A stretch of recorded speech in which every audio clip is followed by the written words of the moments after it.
Hello നമസ്കാരം. ദുആമോളുടെ ആദ്യത്തെ പിറന്നാൾ ആഘോഷമാണ്. ഇതൊരിക്കലും ഇങ്ങനെ നമ്മൾ യൂട്യൂബിലിടണം എന്ന് വിചാരിച്ച് അങ്ങനെ ചെയ്യുന്നതല്ല. പക്ഷേ നമ്മൾ പല വീഡിയോസും യൂട്യൂബിലിടാറുണ്ട്. അതിൻ്റെ മെയിനായിട്ടുള്ളൊരു ഉദ്ദേശം എന്താണെന്ന് വെച്ച് കഴിഞ്ഞാൽ നമുക്ക് കാലാകാലം ആ ഒരു വീഡിയോസ് നമുക്ക് കാണാൻ പറ്റും എന്നുള്ളതാണ്. ഒരു ചാനലുണ്ടാക്കി അതിലിടുമ്പോൾ ആ ഒരു ഉദ്ദേശപ്പുറത്ത് തന്നെയാണ് ഈ ഒരു വീഡിയോ ഇടുന്നത്. എത്ര കാലമായാലും നമുക്ക് കാണില്ല. ചിലപ്പോൾ ഫോൺ പോകുമ്പോഴും ഒക്കെ നമുക്ക് വീഡിയോസും ഫോട്ടോസൊക്കെ നഷ്ടപ്പെടാൻ സാധ്യതകളുണ്ട്. ഇതൊക്കെ നല്ല ഓർമ്മകളായിട്ട് അതിൽ കിടക്കുമല്ലോ. ഇപ്പം മുന്നേ കണ്ടത് എന്താണെന്ന് വെച്ച് കഴിഞ്ഞാൽ നമ്മുടെ പിറന്നാളിൻ്റെ തലേന്ന് ഒരു ഫോട്ടോഷൂട്ട് നടത്തിയിട്ടുണ്ടായിരുന്നു. ഫോട്ടോഷൂട്ടും വീഡിയോ ഷൂട്ടും ക്യാമറമാനും കൊണ്ടൊന്നല്ല, നമ്മുടെ കൂടെ വർക്ക് ചെയ്യുന്നവരെന്നെയാണ് ഫോട്ടോഷൂട്ടും വീഡിയോ ഷൂട്ടൊക്കെ എടുത്തത്. അത് പിറ്റേന്ന് ബർത്ത്ഡേക്ക് അവളുടെ സ്റ്റാറ്റസും കാര്യങ്ങളൊക്കെ ഇടാൻ വേണ്ടിയിട്ട്, പിന്നെ അതേപോലെ തന്നെ വീഡിയോ ഒക്കെ ഉണ്ടാക്കിയിട്ടുണ്ടായിരുന്നു ബർത്ത്ഡേക്ക് ഇടാൻ വേണ്ടിയിട്ട്. അതിന് വേണ്ടിയിട്ട് ഒരു ഷൂട്ടിന് വേണ്ടി പോയതാണ് ഞങ്ങൾ. ബിസിനസ് പാർക്കിലാണ് പോയത്, കോഴിക്കോട് ഹൈലൈറ്റ് ബിസിനസ് പാർക്കിലാണ് പോയത്. പല ആളുകൾക്കും അറിയില്ല അവിടെ അങ്ങനെ ഒരു ഓപ്ഷൻ ഉണ്ട്, അവിടെ വീഡിയോ ഷൂട്ടോ ഫോട്ടോഷൂട്ടോ ഒക്കെ നടത്താമെന്നുള്ളത് പല ആളുകൾക്കും അറിയില്ല. പക്ഷേ അങ്ങനെ ഒരു ഓപ്ഷൻ ഉണ്ട്, നമുക്ക് ഫ്രീ ആയിട്ട് തന്നെ അവിടെ വീഡിയോ ഷൂട്ട്. അത് പിള്ളേരുടെ ബർത്ത്ഡേക്കാണല്ലോ ശരി, അല്ലെങ്കിൽ വേറെ എന്തിൻ്റെ ആണെന്നുണ്ടെങ്കിലും വെഡ്ഡിങ് ഫോട്ടോഷൂട്ടോ എന്ത് ഇതാണെന്നുണ്ടെങ്കിലും അവിടെ ഫ്രീ ഓഫ് കോസ്റ്റിൽ നടത്താൻ പറ്റും. നല്ല ആംബിയൻസുമാണ്, നല്ല ബാക്ക്ഗ്രൗണ്ടും കാര്യങ്ങളും ഇതൊക്കെ തന്നെയാണ്. ഇത് എൻ്റെ അനിയനാണ്. ഇവന് ഇൻസൈഡൊക്കെ ചെയ്ത് ഈ ബർത്ത്ഡേ പരിപാടിക്ക് ഇരിക്കുന്നത് വേറെ ഒന്നല്ല, അവന് ഡ്യൂട്ടി കഴിഞ്ഞിട്ടാണ് പരിപാടിക്ക് ജോയിൻ ചെയ്യാൻ വേണ്ടി വന്നത്.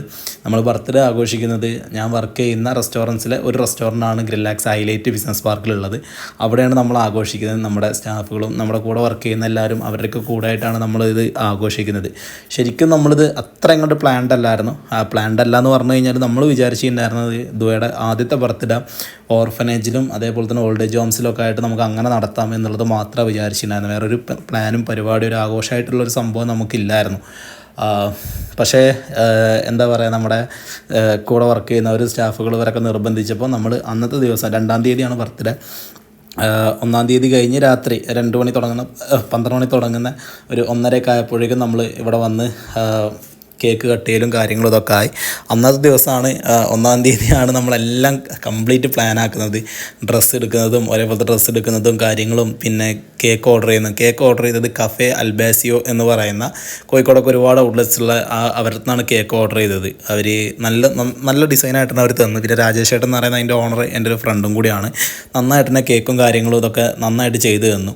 നമുക്കൊരു പേടി ഉണ്ടായിരുന്നത് ഈ 12-1 മണിക്കൊക്കെ നമ്മൾ ഈ കേക്ക് കട്ടിങ് കാര്യങ്ങളൊക്കെ പ്ലാൻ ചെയ്തുകൊണ്ട് ഇവിടെ കരയോ കുറുമ്പ് കാട്ടോ ഉറക്കത്തിൻ്റെ സമയമാണല്ലോ എന്നുള്ള പേടിയും കാര്യങ്ങളൊക്കെ ഉണ്ടായിരുന്നു. പക്ഷേ ആൾ ഓക്കെ ആയിരുന്നു. ആളങ്ങനെ കരച്ചിലോ വേറെ പ്രശ്നമോ വാശിയോ കാര്യങ്ങളോ ഒന്നും ഉണ്ടാക്കിയില്ല.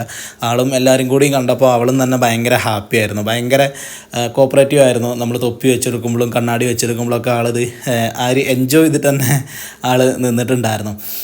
പിന്നെ നമ്മുടെ കൂടെയുള്ള ഓരോ സ്റ്റാഫുകളും നമ്മുടെ ഒരുമിച്ച് വർക്ക് ചെയ്യുന്ന ഓരോരുത്തരും അവരെല്ലാവരെയും ഇവർക്ക് ചെറുതായിട്ടുള്ള എങ്കിലും ഒരു പരിചയമുണ്ട്. കാരണം അവളെ 3 മാസത്തിന് ശേഷം അവൾ പ്രസവിച്ച് ഷാനുവിനെ തിരിച്ചിവിടെ കൊണ്ടുവന്നതിന് ശേഷം ഇവരെല്ലാവരും ഇവൾ സ്ഥിരമായിട്ട് കാണുന്ന ആളുകളാണ്. അതുമാത്രമല്ല, അവൾക്ക് ബ്ലാക്ക് ഡ്രസ്സ് ഇട്ട ആൾക്കാർക്ക് അവൾ പെട്ടെന്ന് പോവുകയും ചെയ്യും. കാരണം നമ്മുടെ യൂണിഫോം, നമ്മുടെ എല്ലാ സ്റ്റാഫിൻ്റെ യൂണിഫോം ബ്ലാക്ക് ഡ്രസ്സാണ്. അപ്പോൾ അങ്ങനത്തെ അത് ആരിട്ട് വന്നാലും അവൾ പോകും. കാരണം അവൾ സ്ഥിരമായിട്ട് കാണുന്ന ഒരു ഇതായതുകൊണ്ട്. പിന്നെ നമുക്ക് ഒരുപാട് ഗിഫ്റ്റുകളും കാര്യങ്ങളൊക്കെ കിട്ടിയിട്ടുണ്ടായിരുന്നു. അതിൽ ഏറ്റവും സ്പെഷ്യൽ എന്ന് പറയുന്നത് അർഷദ് എന്ന ഈ ഒരു ഗിഫ്റ്റായിരുന്നു. ഒരു മിനിയേച്ചർ. അത് ഞങ്ങൾ തലേന്ന് എടുത്ത ഫോട്ടോ ആയിരുന്നു. തലേന്ന് ഞാൻ ഫോട്ടോഷൂട്ട് ഉണ്ടായിരുന്നു പറഞ്ഞല്ലോ, ആ ഫോട്ടോഷൂട്ടിൽ എടുത്ത ഫോട്ടോ ആയിരുന്നു നമ്മൾ. അത് പിറ്റേന്ന് മിനിയേച്ചറാക്കി റെഡിയാക്കിയിട്ടാണ് നമുക്കൊരു ഗിഫ്റ്റായിട്ട് തന്നത്. ഇത് നമുക്ക് ഒരിക്കലും മറക്കാൻ പറ്റത്തില്ല. നമുക്ക് എപ്പോഴും ഒരു സേഫായിട്ട് വെക്കാൻ പറ്റുന്നൊരു ഗിഫ്റ്റ് തന്നെയാണ്. പിന്നെ എല്ലാവരും നമ്മൾ കേക്ക് കട്ട് ചെയ്ത് എല്ലാവരും അവർക്ക് കേക്കും കാര്യങ്ങളൊക്കെ കൊടുക്കലും ഇതൊക്കെ തുടങ്ങി. അതിനുശേഷം അവർക്കൊരു പാട്ടൊക്കെ പാടിക്കൊടുത്തു. കാത്തൂലെ പാട്ടൊക്കെ എല്ലാവരും കൂടി കയറി പാടിയൊക്കെ കൊടുത്തു.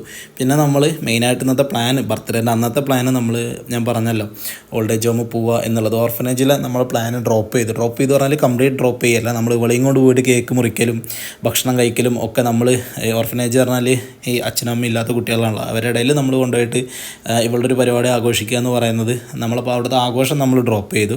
നമ്മൾ ഈ കേക്ക് കട്ട് ചെയ്യലും അതേപോലെ തന്നെ ഭക്ഷണം ഇതൊക്കെ നമ്മൾ ഈ ഒരു ഓൾഡ് ഏജ് ഹോമിലോട്ട് നമ്മൾ മാറ്റി. അതും ഭയങ്കര സന്തോഷമായിരുന്നു.